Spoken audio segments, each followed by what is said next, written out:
इस फिल्म की कहानी शुरू होती है सन 1847 में, जहां हमें बताया जाता है उस समय दक्षिण कन्नड़ा में एक राजा थे जिनका राज्य बहुत बड़ा था।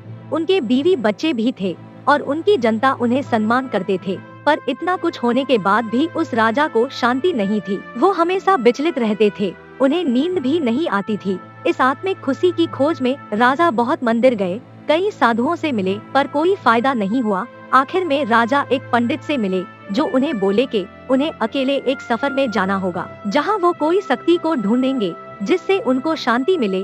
राजा अकेले सफर पे चले जाते हैं और बहुत सारे मंदिर और साधुओं के पास जाते हैं, पर कोई फायदा नहीं होता। अब आखिर में वो एक जंगल में ढूंढते हैं और उन्हें गग्गरा की आवाज सुनाई देता है। राजा उस आवाज से डरते नहीं, बल्कि उन्हें लगता है वो आवाज उन्हें प्यार से अपने पास बुला रही है। वो उसके पीछे पीछे जाते हैं और वहाँ उन्हें एक पत्थर मिलता है जिसके सामने वो अपने हथियार डाल देते हैं और यही उन्हें आत्मिक शांति भी मिल जाती है। वो उस पत्थर को अपने साथ ले जाना चाहते हैं। तभी वहाँ गांव के कुछ लोग आते हैं और वो कहते हैं कि आप यहाँ से जो चाहे वो ले जा सकते हैं, पर हमारे दैबा पंजुर्ली को कहीं नहीं ले जा सकते। तभी गांव वालों में एक आदमी के अंदर दैबा खुद आ जाते हैं और वो राजा को बताते हैं, अगर तुम मुझे अपने साथ ले जाओगे तो इन गांव वालों की रक्षा कौन करेगा, और अगर तुम मुझे ले जाना चाहते हो तो तुम्हें गाँव वालों को वहाँ तक जमीन देना होगा जहाँ तक मेरी चीख सुनाई दे, और जिसके बदले मैं तुम्हारे साथ आऊंगी, जिससे तुम्हारी आत्मिक शांति बरकरार रहे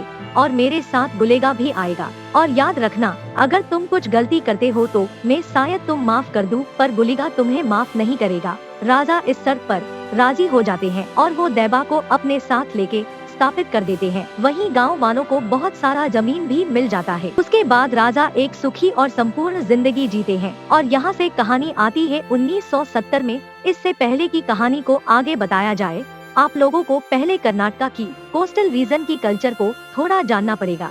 कर्नाटका की कोस्टल रीजन के लोग दैबा को मानते हैं। दैबा एक सुपरनेचुरल स्पिरिट की तरह है जो वहाँ की लोगों की रक्षा करते हैं और उन्हें पूजने के लिए भूतस्थान होता है। कहा जाता है कि लोगों को ठीक ढंग से सम्मान देते हुए दैबा को पूजना होता है, क्योंकि अगर किसी तरह से भी उन्हें ठेस पहुंचाया गया तो उसका अंजाम बहुत बुरा होता है।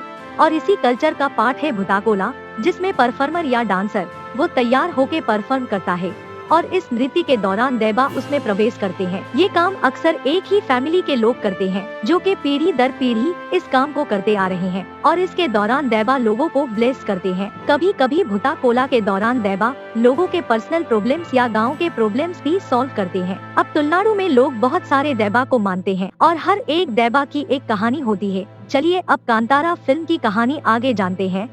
अब 1970 में उसी गांव में एक भूताकोला हो रहा था, जहां शिवा नामक बच्चे के पिता परफॉर्म कर रहे थे। भूताकोला में हम देख पाते हैं कि उन राजा के वंशज यानी उनके बाद का कोई जनरेशन का कोई वो गांव वालों से जमीन वापस ले जाने की इरादे में होता है।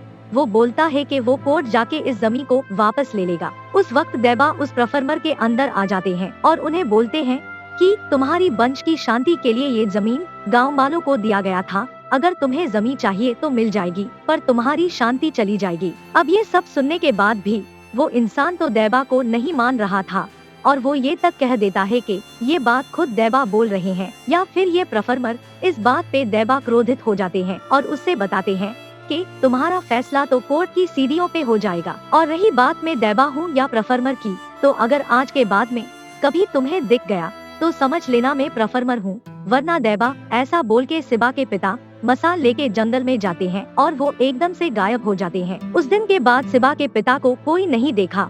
और रही बात उस राजा की, तो वो इंसान सच में कोर्ट की सीढ़ियों पे खून की उल्टी करके मारा गया। यहाँ से कहानी 1990 में आती है, जब शिवा बड़ा हो चुका है और वो एक बैलों की रेस में हिस्सा ले रहा होता है। इस रेस में शिवा काफी तेज भागता है और उसे जीतना भी चाहिए, पर बेईमानी करके वहाँ के लैंडलॉर्ड के बैलों को जीता दिया जाता है, जिस वजह से शिवा लैंडलॉर्ड के लोगों से भिड़ जाता है। अंत में लैंडलॉर्ड शिवा को ही मेडल और पुरस्कार देता है और इस बेईमानी के लिए अपने लोगों पे गुस्सा करता है। ये शिवा वही बच्चा है जिसके पिता 20 साल पहले भूताकोला के दौरान गायब हो गए थे। यानी यहाँ पे शिवा के फैमिली जनरेशन से इस ट्रेडिशन को कैरी करती आ रही है। अब ट्रेडिशन के मुताबिक शिवा को ही भूताकोला परफॉर्म करना चाहिए था, पर वो एक नशेड़ी और निकम्मा इंसान था, इसलिए उसका भाई गुरुवा भूताकोला परफॉर्म करता था। इन दोनों की माँ भी थी, जो हमेशा शिवा और उसकी दोस्तों पे गुस्सा किया करती थी। शिवा गांव की ही लड़की लीला से प्यार करता था और गांव में फॉरेस्ट की सुरक्षा के लिए एक इंस्पेक्टर भी थे, जिनका नाम था इंस्पेक्टर मुरली। और इस गांव का लैंडलॉर्ड भी उसी राजा की ही बंसज है। ये आदमी अभी तक ठीक ठाक लग रहा था। उसके साथ सुधाकर नाम का एक आदमी होता है, जिससे शिवा बैलों के रेस में भिड़ गया था। कहानी में हमें पता चलता है कि शिवा और उसके दोस्त लैंडलॉर्ड के लिए छोटा मोटा काम कर देते थे, चाहे वो लीगल हो या इलीगल। वो लोग उसके लिए कभी किसी सुअर का शिकार करते तो कभी कोई पेड़ उसके लिए काट देते, जिसके बदले लैंडलॉर्ड उन्हें कुछ पैसे दे दिया करता था। वो लोग आराम से रह रहे थे, पर ये नया इंस्पेक्टर मुरली उन लोगों की नाक में दम कर देता है। वो लोगों को पेड़ काटने से रोक रहा था, इनके कल्चर को नहीं मानता था और शिवा और उसके साथियों को शिकार करते वक्त वो पकड़ना भी चाहता था। इन बीच शिवा और इंस्पेक्टर का एकाध बार झगड़ा भी हो जाता है और हम जान जाते हैं कि ये दोनों एक दूसरे के दुश्मन बन चुके हैं। तनाव तब ज्यादा बढ़ जाता है जब इंस्पेक्टर उस जंगल को रिजर्व फॉरेस्ट घोषित करने पे तुल जाता है। इस बीच हम देख पाते हैं कि शिवा को बार बार उसके पिता के गायब होने का सपना आता था। एक बार उसे जंगल में एक जंगली सुअर दिखता है, जो के गगरा जैसे आभूषण पहना होता है, मतलब वो कोई नॉर्मल सुअर नहीं था। इन सब के साथ शिवा को कई बार देवा भी सपने में दिखते हैं। कुछ दिन बाद लीला गांव में वापस आ जाती है और हमें पता चलता है कि वो पुलिस ट्रेनिंग लेके आई हुई है। शिवा और लीला के बीच नजदीकियां बढ़ जाती है और वो लैंडलॉर्ड से बात करके लीला को पुलिस की नौकरी लगवा देता है। अब नौकरी के पहले ही दिन इंस्पेक्टर गवर्नमेंट की आदेश पे फॉरेस्ट एरिया को नापने गाँव में आता है। वो दरअसल जिसके घर इलीगल एरिया में बनाया गया था, वो उसका एक रिपोर्ट भी बना के ऊपर भेजने वाला था।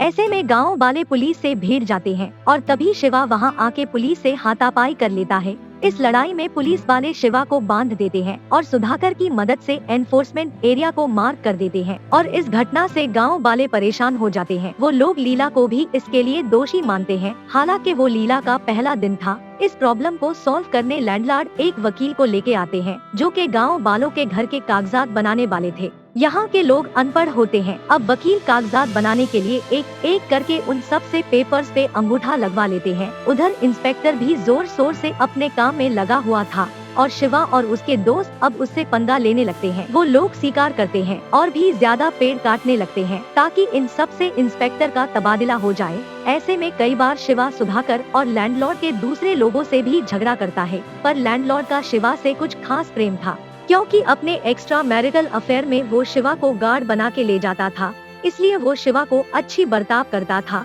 वो उससे पैसे देता था और दारू भी पिलाता था। इस बीच एक बार शिवा और उसके दोस्त मिलके एक बड़े से पेड़ काट रहे थे, तभी सुधाकर पुलिस को उनकी लोकेशन बता देता है।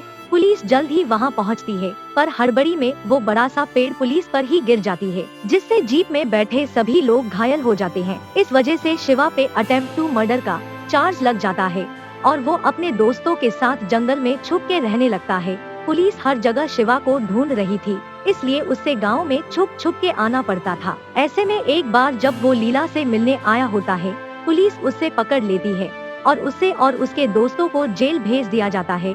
उस रात गुरुवा एकदम से उठकर लैंडलॉर्ड से कॉल करता है और उससे सब कुछ ठीक करने को कहता है, जिस पे लैंडलॉर्ड कहता है कि वो सब कुछ ठीक कर देगा। आने वाले दिनों में हालत और भी बुरे हो जाते हैं। शिवा उधर जेल में था और पुलिस पूरे एरिया को रिजर्व फॉरेस्ट डिक्लेयर करने पे तुली हुई थी। एक दिन लैंडलॉर्ड अपने गाड़ी से जा रहा था, उससे रास्ते पे गुरुवा मिल जाता है। वो गुरुवा को अपने साथ ले जाता है और उससे बताता है कि कैसे ये पूरा जमीन उसका है और अगर गुरुवा चाहे तो वो उससे 5 एकड़ जमीन दे देगा। बदले में गुरुवा को भूताकोला के टाइम ये बोलना होगा कि गाँव वाले सारे जमीन लैंडलॉर्ड को दे दे।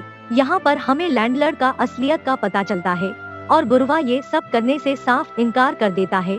वो कहता है कि देवा कभी ऐसा होने नहीं देंगे और ये सुन के लैंडलॉर्ड गुरुवा को ही मार देता है। फिर वो सुधाकर की मदद से गुरुवा की लाश को वहीं पहुंचा देता है जहां भूताकोला हुआ करता था। गांव वाले गुरुवा को मरा पाके परेशान हो जाते हैं। अगली सुबह लैंडलॉर्ड वहां आके झूठी सांत्वना जताने लगता है, जैसे उसे कुछ भी पता नहीं है। दूसरी तरफ इंस्पेक्टर को पता चलता है कि लैंडलॉर्ड ने अपने वकील की मदद से इन गाँव वालों से पूरी जमीन अपने नाम कर लिया है और अब लीगली सब कुछ उसका हो चुका है। मतलब ये लोग पढ़े लिखे नहीं थे, इसलिए लैंडलॉर्ड उनसे गलत कागजात पे अंगूठा लगा के उनकी जमीन हड़प चुका होता है। ऐसे में वो इंस्पेक्टर फाइनल करता है कि वो गांव वालों की मदद करेगा। यहाँ हम जान पाते हैं कि ये इंस्पेक्टर एक अच्छा आदमी था जो खाली उस जंगल को बचाना चाहता था, चाहे उसके लिए उसे कुछ भी करना पड़े। उधर गांव वाले गुरुवा की मौत की खबर शिवा को जेल में सुना देते हैं, जिससे शिवा और भी ज्यादा टूट जाता है। जिस रात गुरुवा को मारा गया उसी रात इधर शिवा को एक सपना आया था जिसमें गुरुवा दैबा के रूप में उसके सामने रो रहा था। पूरे कहानी में बार बार शिवा को दैबा के सपने आते थे। उधर लैंडलॉर्ड को पता लगता है कि इंस्पेक्टर उसकी काम में टांग अड़ा रहा है, इसीलिए वो शिवा को जेल से रिहा करवा देता है और उसे ये कह देता है कि गुरुवा को इंस्पेक्टर ने मारा है। ये सुन के शिवा तुरंत लोहार के पास जाके अपने तलवार को धार देने लगता है ताकि उस तलवार से वो इंस्पेक्टर को मार दे। पर यहाँ लोहार उसे बता देता है कि जिस दिन गुरुवा मरा था उसने उस दिन गुरुवा को जीप में लैंडलॉर्ड के साथ देखा था और वापस आते वक्त लैंडलॉर्ड अकेला था, यानी कि गुरुवा को लैंडलॉर्ड ने मारा है। हालांकि शिवा बहुत नशे में था पर वो ये बात समझ लेता है और वो तब इस बात पे यकीन कर लेता है जब लैंडलॉर्ड के लोग सुधाकर के साथ मिलकर उस पर हमला करते हैं। इस लड़ाई में शिवा उन सब पे भारी पड़ता है और लड़ाई के बाद वो लैंडलॉर्ड के घर जाके उसे धमकाता है। इसके बाद वो बाइक से गांव की तरफ आगे बढ़ता है जहां रास्ते पे उससे दैबा दिखते हैं, जिससे शिवा का एक्सीडेंट हो जाता है। शिवा एक मसाल लेके जंगल के अंदर जाता है जहां पर उससे वही गहनों वाला सुअर दोबारा दिखता है और उसका पीछा करता हुआ शिवा ठीक उस जगह पे पहुंचता है जहां उसके पिता गायब हो गए थे। यहाँ शिवा को दैबा की आवाज सुनाई देता है जो उसका मार्गदर्शन करती है। उसके बाद शिवा गांव लौटता है जहां पर वो पूरी तरह शांत रहता है और वो सबको बता देता है कि गुरुवा को लैंडलॉर्ड ने मार दिया है। वहाँ इंस्पेक्टर भी होता है जो गांव वालों को बताता है कि अगर इस जमीन को रिजर्व फॉरेस्ट कर दिया गया तो ये लैंडलॉर्ड का भी नहीं हो पाएगा। उसके बाद कोर्ट में अर्जी देकर गांव वाले यहाँ रह सकते हैं। हालांकि वो जमीन इनका नहीं होगा पर वो लोग यहाँ रह पाएंगे। उस तरफ लैंडलॉर्ड सारे गांव वालों को मारने के लिए अपने आदमियों के साथ गांव की तरफ बढ़ने लगता है। जवाब में गांव वाले भी उनसे लड़ते हैं और उनके साथ शिवा और इंस्पेक्टर भी थे। यहाँ पर एक घमासान लड़ाई होती है। इस लड़ाई में दोनों तरफ की काफी सारे लोग मारे जाते हैं और लैंडलॉर्ड इस सब को एंजॉय कर रहा होता है। वो खुद गन से कई सारे लोगों को मार रहा था, साथ ही वो अपने लोगों को भी मार रहा था। लड़ाई में एक टाइम ऐसा भी आता है जब सुधाकर भी लैंडलॉर्ड के खिलाफ हो जाता है, क्योंकि वो बुरा तो था पर इतना ज्यादा बुरा नहीं था, इसलिए वो उसका साथ छोड़ देता है। पर इस वजह से लैंडलॉर्ड उसे भी मार देता है। अब शिवा लड़ते हुए लैंडलॉर्ड की तरफ बढ़ता है पर तभी लैंडलॉर्ड का एक ताकतवर आदमी उसकी गर्दन को पकड़ के उसको हवा में लटका देता है। ऐसे में शिवा का शरीर शांत पड़ जाता है और हमें लगता है कि शिवा मारा गया। शिवा के मौत के साथ लैंडलॉर्ड अपनी जीत घोषित करता है और गांव वालों को बुरा भला कहने लगता है। तभी हम देख पाते हैं कि दैबा शिवा के पास आके चिल्लाते हैं और साथ ही शिवा उठ के खड़ा हो जाता है और तब शिवा पूरी तरह से पजेस था। उसे देख के पता चल जाता है कि उसके अंदर गुलिगा आ चुके हैं और वो अब एक एक करके जमींदार के सारे आदमियों को मार देता है जैसे उसमें कोई सुपर नेचुरल पावर आ गया हो। अब गुलिगा शिवा के रूप में लैंडलॉर्ड के पास जाता है और उससे बोलते हैं, तुमने जो इतने सारे पाप किए हैं तो तुम्हें क्या लगा कि क्या तुम बच जाओगे? पंजुर्ली दैबा शायद तुम्हें माफ कर दे पर मैं नहीं करूँगा। तुम्हारे खून से यहाँ के मिट्टी को सींचा जाएगा। और ऐसा कहने के बाद वो लैंडलॉर्ड को मार गिराते हैं और इस 20 मिनट की सीन आपके रोंगटे खड़े कर देंगे। अब यहाँ से कहानी कुछ दिन बाद का दिखाया जाता है जहाँ हम शिवा को भूताकोला करते हुए देख पाते हैं और वो इंस्पेक्टर और बाकी सब पे यहाँ का भार सौंपते हैं। यहाँ लीला प्रेग्नेंट थी, यानी लीला के पेट में शिवा का बच्चा था और इसके बाद शिवा ठीक अपने पिता की तरह जंगल में भागता है और हम देखते हैं कि शिवा के अंदर आए दैबा और शिवा के पिता का दैबा एक दूसरे को नमन करते हैं और वो दोनों एकदम से गायब हो जाते हैं। यानी कि शिवा भी उस दिन के बाद नहीं मिलने वाला था। ऐसा इसलिए क्योंकि शिवा शायद उस लड़ाई के बीच में ही मर गया था, पर ये बाकी की जिंदगी उससे दैबा ने दी हुई थी ताकि वो अपना काम पूरा कर सके। फिल्म के क्रेडिट सीन में हम देख पाते हैं कि शिवा का बेटा थोड़ा बड़ा हो चुका है और शिवा का दोस्त उससे शिवा का कहानी सुना रहा है। इसका मतलब वो भी आगे जाके भूताकोला में नर्तक बनेगा और दैबा उसके अंदर भी आया करेंगे और इसके साथ ही इस कहानी की द एंड हो जाती है।